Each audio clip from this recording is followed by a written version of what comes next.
How's it going, everyone? I am Keith, and welcome to the first episode of Legends of the Unknown. Today, we're going to dive in to a legend that terrorized Point Pleasant, West Virginia. But first, I want to welcome my first guest, Frank. How's it going? Go Packers. How's it going, Frank? Not too bad. Not too bad. You ready to dive into this? Yeah, let's do it. All right. So the first time of any sightings was in November of 1966 in Clinton, West Virginia. A couple of grave diggers were working at night and they saw something soar over their head. And when they looked up, they saw a big, large humanoid that was rapidly flying through the trees.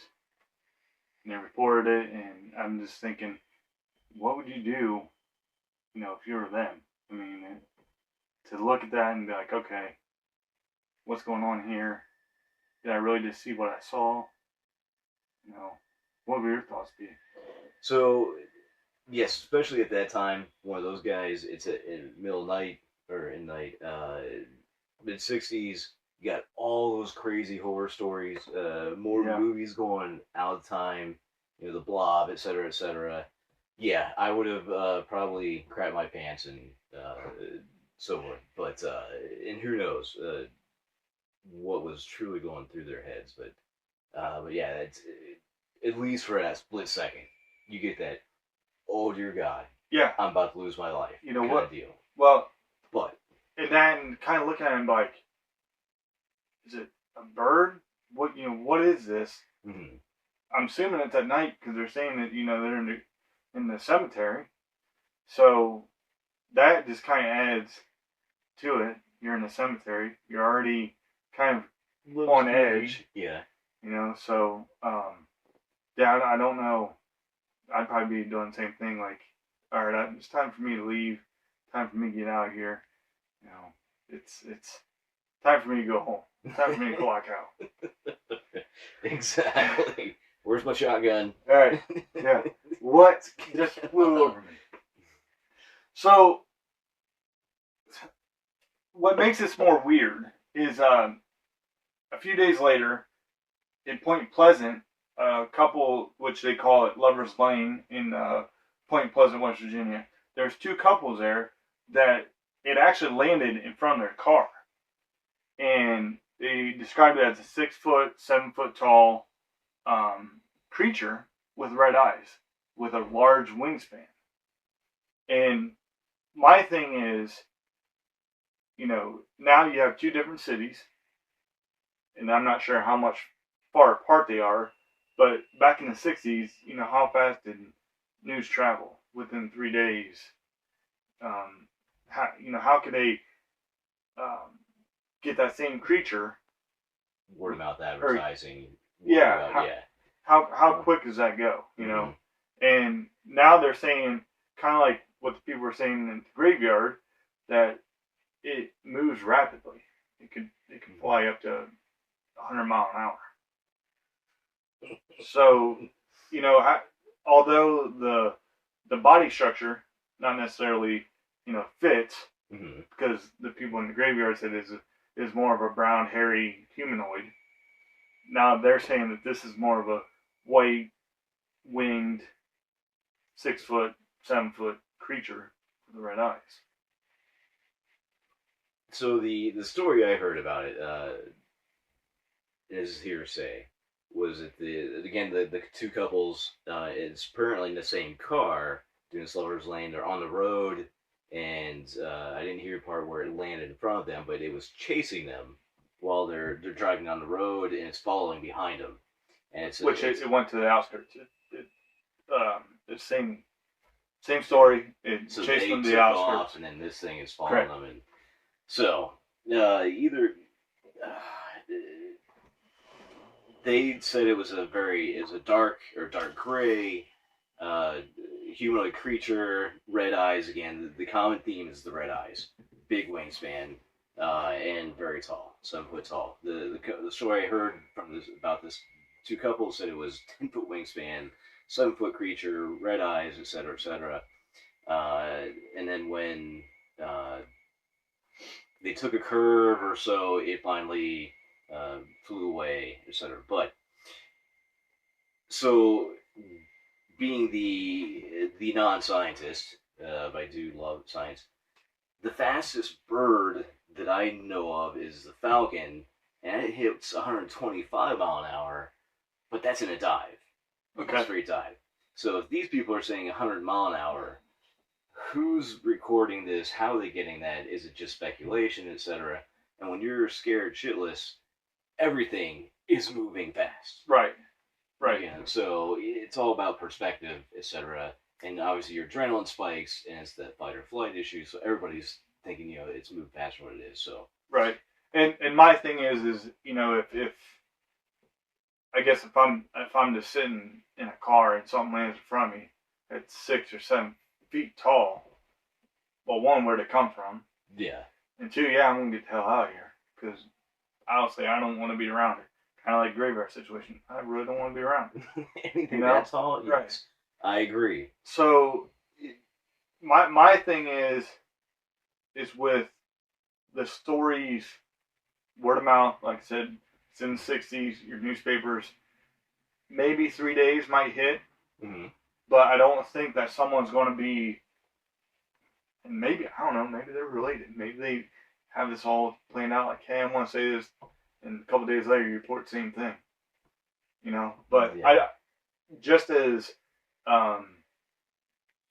reports, I don't think that word would travel that quick for someone to get the same, not necessarily definition, but the same movement correct. Very close description. Yeah. Yeah. Because my thing is, you know, if it's moving. Like I said before, if it's moving through the trees rapidly, you know, 100 mile an hour is pretty rapid, right? I mean, that's supernatural, and it's so even if it was a humanoid creature with wings, I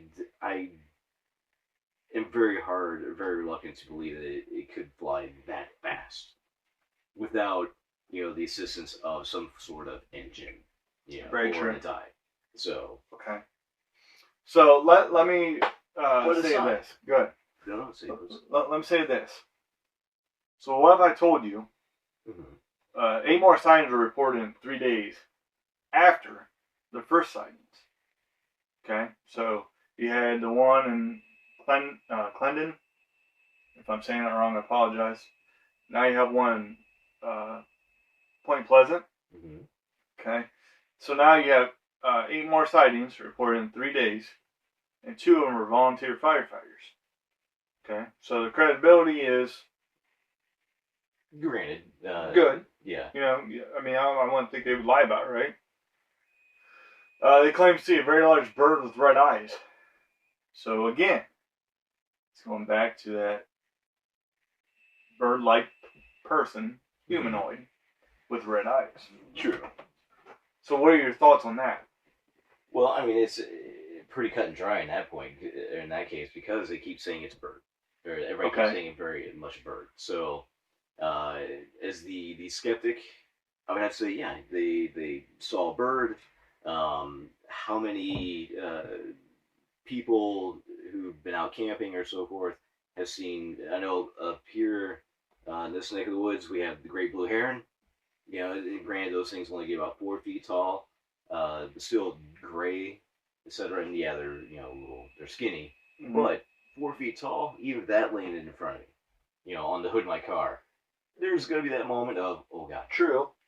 But there are other cranes in that family that are much taller and have the red circles around their eyes.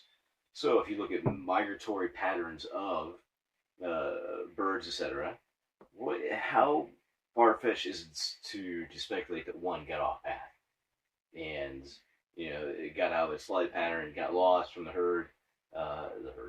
flock, right, etc., and it was just around that area, you know. Yeah, because 3 days, it really isn't a whole lot of time necessarily to have multiple reports of this bird-like. And for considering the distance between the first sighting and the second, almost regardless of the distance between those towns, a bird could do that. Correct. In that amount of time. Yeah, I agree with that. Yeah. So, to lend evidence, I'm here to poo-poo on this whole Mothman theory. Okay. Okay, not entirely. All right, not entirely. Still kind of want to believe, but I'm thinking. All right. So, I have a question for you now. Mm-hmm. Now that the Mothman legend is forming, and more locals are seeing it, because there's multiple reports coming out now. It's the same people, or not the same people, but it's the same description. Okay?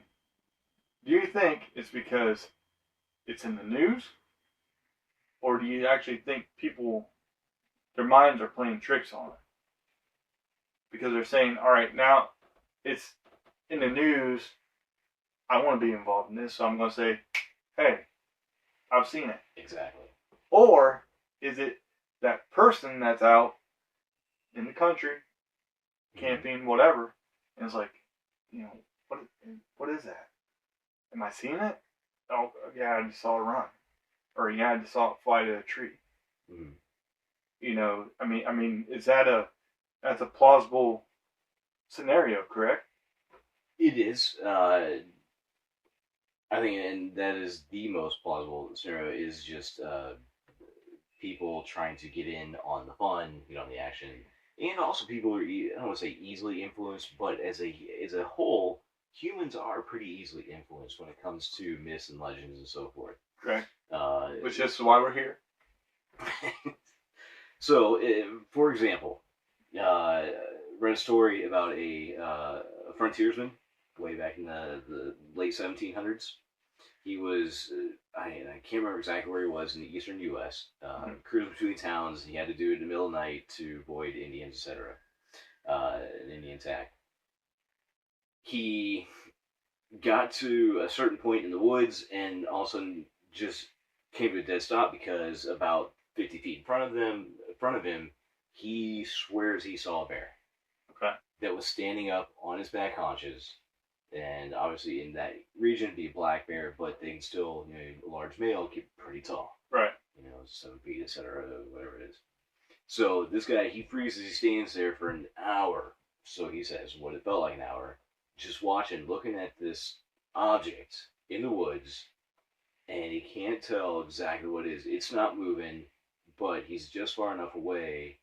He doesn't want to move, because if it's a black bear, right, he's a little sketchy. Yeah. So it turns out it's just a stump. A stump.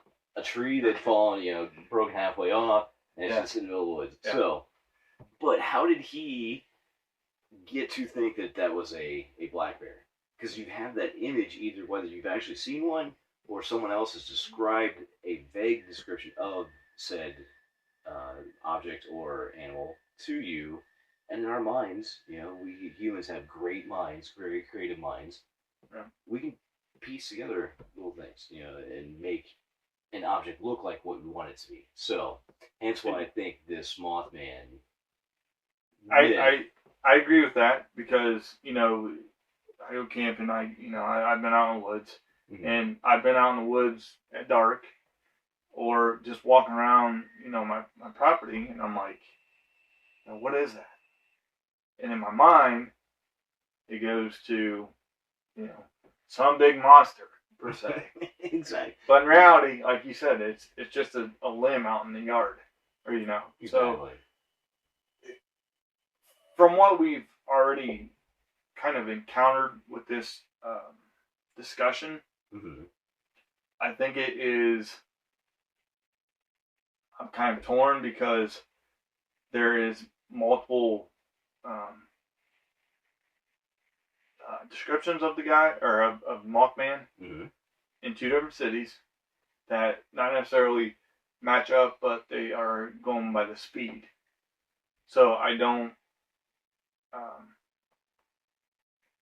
I believe that they're telling, obviously, their eyewitness report, but I also see it as it could be a bird, because like you said, they can fly within miles in a few days. So, if it's strayed away from the flock, and it's trying to get, to somewhere, yeah, it might hit another city within a few days. All right, so I'm going to lay this on you, all right? Mm-hmm. One eyewitness claimed to see in his TV the figure of Mothman. And then heard a noise. So he went and investigated it. And he saw large red eyes staring back at him. And his dog disappeared to never be found again. Okay, so number one, where was he standing when he saw the red eyes? Was he looking through his window? I'm not sure. Of course, they don't tell you. Right. So the best way, some of the best stories ever written are vague in details because they let you, as the reader, fill in those little details. So hence why these myths and urban legends and so forth, they let you. So where was this guy standing? Was the outside? Was the inside? Was it? I'm assuming it was outside because his dog disappeared. So, Granted. But for your dog to disappear, you gotta be outside, obviously. Is he in his underwear and a ratty t-shirt, yeah. and he hears noise, sees Mothman and hears noise, so does he go look through his window first, or does he throw on, it's all those little things. So, right. Is it how much has he been drinking? Come on. That's true. Red-blooded American. That's true. Watching TV, what else are you going to do? But then again, yeah, so regardless, he sees these eyes, where at, what distance, et cetera, all these details. His dog disappearing. Maybe he had a pissed off neighbor.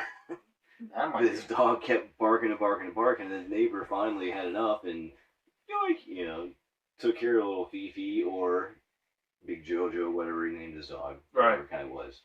But, and if this was, again, in West Virginia, I'm sorry, in the hills, I mean... Yeah, stuff can go missing. Exactly, and you don't know. And my thing is people believe, which it goes back to the legend part of it, people believe that, Mothman did take this dog because of everything that he witnessed. So, because they now, wanted to believe. Correct. Now, so, if, again, it goes back to the minds. Mm-hmm. If you want to believe that, okay, I'm not saying you can't. Yeah. But in the same sense, like you said, you're in West Virginia. If you let your dog out and it doesn't come back, it's pretty hilly down there. Might got lost. Yeah, lost. I'm not saying my dog gets lost, but trying to tangle with a bear. Yeah. And lost. Who knows? Something. Any number of. Exactly. So, now, here goes into the crane theory. Okay. I'm glad you brought that up. All right. Some people believe that it was a deformed crane that lived in a World War II bunker in the outskirts of town. Or it was a prankster. What are your thoughts on that? From what we know now, can that happen as far as a prankster or a deformed crane? The technology that we have today, I would say, yeah, absolutely could have been a prankster. Somebody with a remote control, plane or drone, whatever, put big costume wings on it. Absolutely can happen. Back in the mid-'60s, though, as far as a prankster goes, no, because you have, number one, that kind of goes back to the guys in the grave. They, and I take them as credible, especially those guys, for this creature flying overhead. Yeah. And so forth. The couple, young couples in that car, that one, if the young couples, most likely high school, come on, high school kids, we all made up stories to prank our friends and right. Our enemies in high school, whatever, and so forth. So that one kind of dives on the credibility scale. So you really have to rely on just the guys in the cemetery. Yeah, it's, and there again, it kind of goes back to those guys probably got dive bombed by a crane. Again, a very large crane off route. Sort of just lost its way. So could I'm trying to think, justify it in my head though. How could they have seen the Mothman? What if they actually had seen say the Mothman, a humanoid creature? What kind of details, if you had seen it, what would you provide other people, the authorities, etc.? And I've thought about that because in a situation, your adrenaline's running. Mm-hmm. So, yeah, the red eyes would stick out. And if you haven't ever really dealt with adrenaline, per se, it's a clip of what you think you saw. Mm-hmm. Until your body adjusts. And then you go back and, like, did I really see that? Or did I, So your body only picks out certain things. So the red eyes would be a huge indicator. The wide wingspan would be another indicator. Now, depending on the time of day it is, if it's a white winged creature, Mm-hmm. I think you'd be able to see that because they discussed it's in the headlights. So yeah, you're going to see a white winged creature. Yeah. Now, if it's in the graveyard and it's at night, I'm not going to be able to see if it's brown, if it's, whatever color it is, because it's going to be distorted. Yeah. On top of your adrenaline run. So yeah, I mean, I'm going to give the authorities kind of the same description that everyone else has already given. Exactly. I mean, would you? I don't. I mean, you want to be believed, because you think you're not crazy. So right, and if I see something, I'm not. And there's already a story going around of something like that. So credibility in numbers. So if you think you saw something and then I'm going with this one. You start to describe something that a lot of other people have already reported. You're just perpetuating the. But on the flip side of that mm-hmm. is, like I said, adrenaline. You don't remember everything. You remember split, like kind of clips.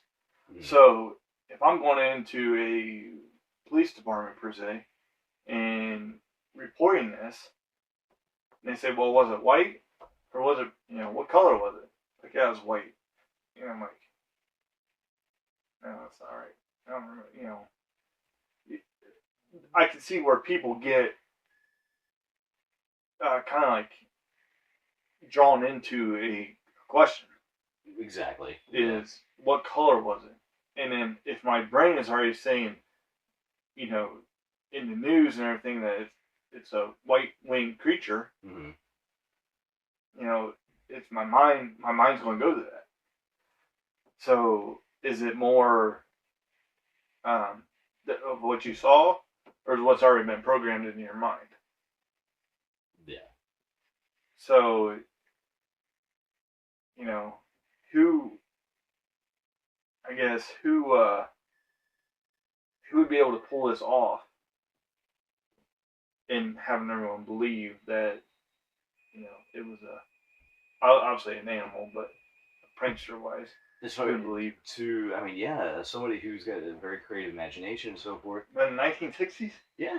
I mean, come on, you got all those horror movies that were just coming out. Also, like the giant ants and all that stuff, the 50-foot woman and, Yeah, but think about what technology you'd have to have. But so you take the flight aspect out of it. Okay. And then you stick with someone on the ground. So go back to the kids in the car going to Lover's Lane. And come on, how many people go to Lover's Lane? Yeah. You're an average Joe and you want to scare, or even your high school buddies, they're taking their girls there. You want to scare them.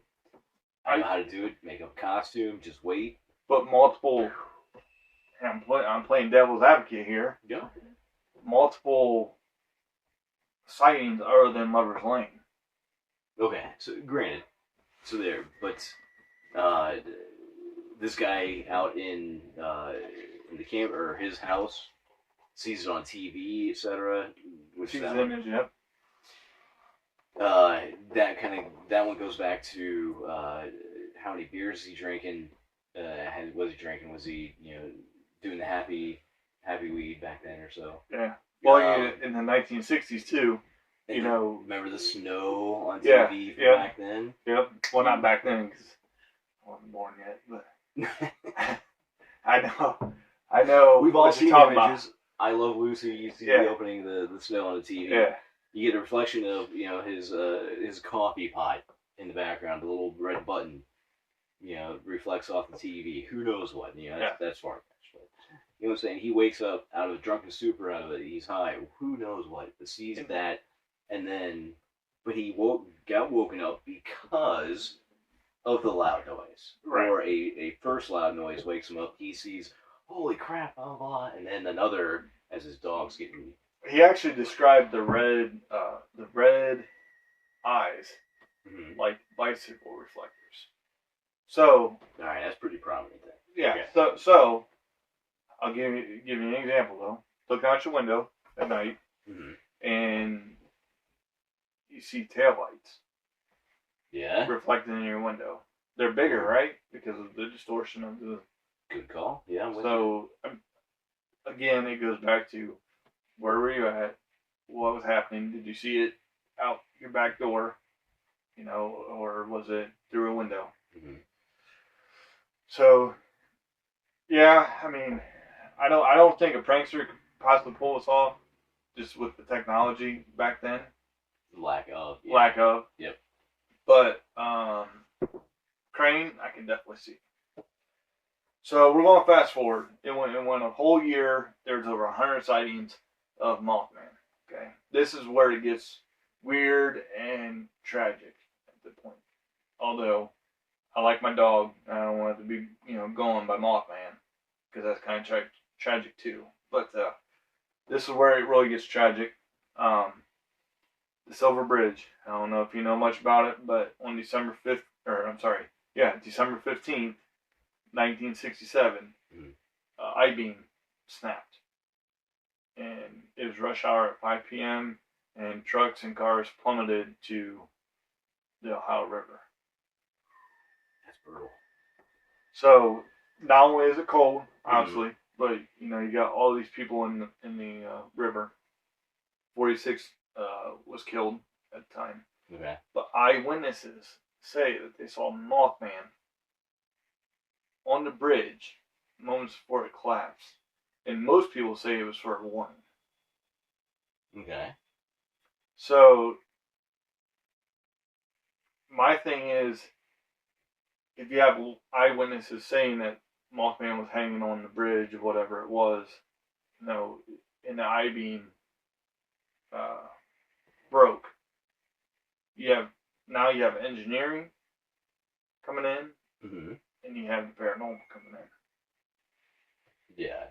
So what are your thoughts on the whole Mothman hanging off of the Golden State Bridge, the Silver Bridge? So if he was there as a warning, then that just throws the whole what is Mothman's purpose, his existence? Is he a creature of destruction or a creature of good, to warn?